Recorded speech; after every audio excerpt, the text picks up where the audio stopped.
Greetings, and I hope you are all doing well today. In this mini lecture, we're going to start a three-part little lecture on religion, because religion, just like power and wealth, are very integral parts of what makes up history, what moves us and motivates us to behave in ways that create events, that bring on events. So this is a subject that is really part of our emotional intelligence. It's in our gut. It's how we feel. It drives us. And when we feel something, it is hard for us to reconcile those feelings with information that I'm going to be presenting to you. Religion is very personal. It is very personal, and everybody who has a faith believes in their faith in the way they're taught through their church, their synagogue, their mosque, but it is something that we have to study in history. And we have to look at this from perspectives outside the ones to which we have grown up in. And in my discussion board question, are you ready? This is one of those topics that I think you really have to search and use a lot of introspection and reflection to wrap your mind around some of the concepts that we're going to be talking about. So I'm going to jump right in here and say religion is man-made. Man-made. Religion is man-made. So I'm going to put that in big letters here. Religion is man-made. Okay, man-made. I would say faith is not. Faith is something you feel. You can have faith in a lot of things. You can have faith in God. You can have faith in plural of gods. If you're Hindu, you believe in many gods. You can have faith in God the Father, God the Son, and the Holy Ghost. You can have faith in Moses, the laws of Moses. You can also have faith in each other. You have faith that your parents are going to do what they say they're going to do. You can have faith in your friends saying they're going to do what they're going to do. You can have faith in yourself to follow through on things you know you need to follow through with. Faith is a very big word. It's a word that, like value, like love, like friendship, like forgiveness, is a much bigger word in terms of the depth of its meaning. And here we're using it specifically with regards to religion. So we're looking at faith with faith in God, or your ancestors, as we're going to go forward in Eastern religions. So one of the ways that you can see how religion is man-made is you can look at all the different Christian churches that we have in the United States. There are many, many different denominations of churches. You have the Church of God, you have the Church of Christ, you have the Baptist religion church, you have Protestants, Anglicans, Presbyterians, Catholicism, Methodists, Mormons, Seventh-day Adventists. These are all people who come under the umbrella of being Christian. They all believe in God the Father, Jesus as the Son, and the Holy Spirit.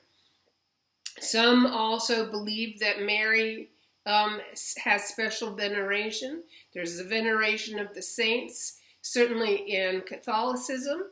But all of these Christian religions are different. They're practiced differently. And that is religion. Religion is the way we express our faith, the expression, the rituals, the liturgy, what we say. The Lord's Prayer is different in Catholicism than in Protestantism. The sacraments that are practiced are different in Catholicism than they are in Protestantism. So, and some sacraments are almost gone in some Protestant denominations. So religion is man-made. It is the way we express our faith. All right, that's a big gulp, and for some folks that may be a gulp that's hard to swallow. But it's very important for us as we study history to make that acknowledgement. Now, what is the purpose of religion? Now, you can have faith in God, but religion has a purpose.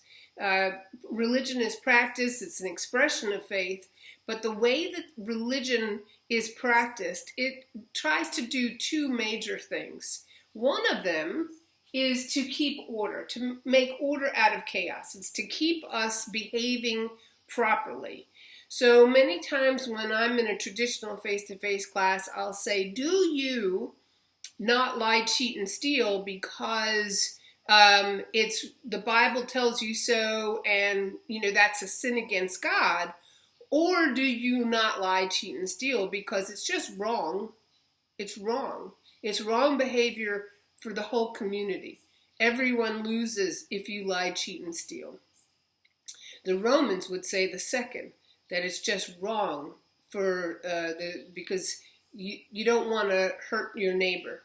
So that is a very important question. What motivates you to behave appropriately?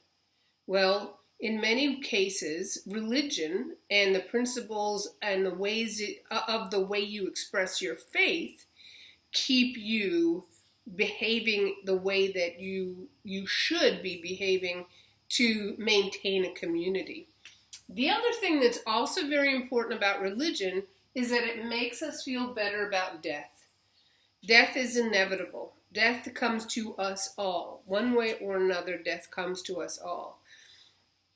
And we don't know what is beyond death. We don't, it's frightening, really, for all of us.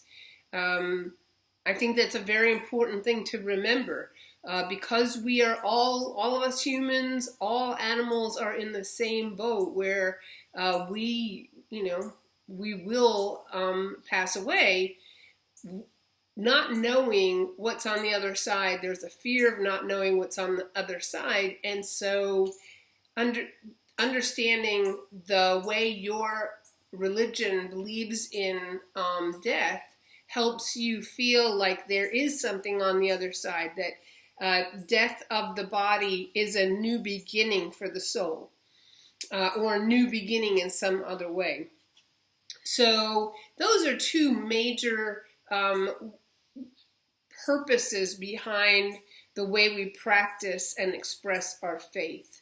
Now, there are, for our purposes in World Civilizations class, there are two main ways that we're going to be looking at how religion is different in the Western world than in the Eastern world. In the Western world, and I'll have a video on each of these going forward. In the Western world, it's very linear. It's very linear. We're going to look at that in the next video. In the Eastern world, it's quite cyclical. So there are major differences between the way these folks are looking at death.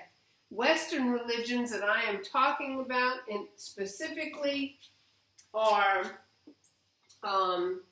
Judaism,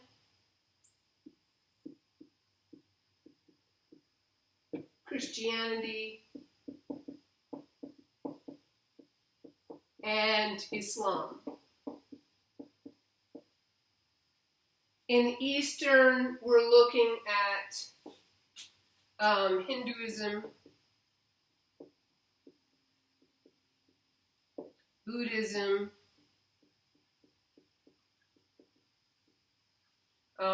Jainism.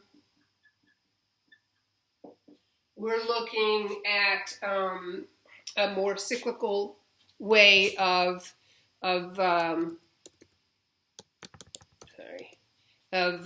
practicing our faith. So as we go forward in the next video, we're going to look at the Western religions, and then we're going to look at the Eastern religions. All right? All right. I look forward to seeing you guys in a few minutes. Bye.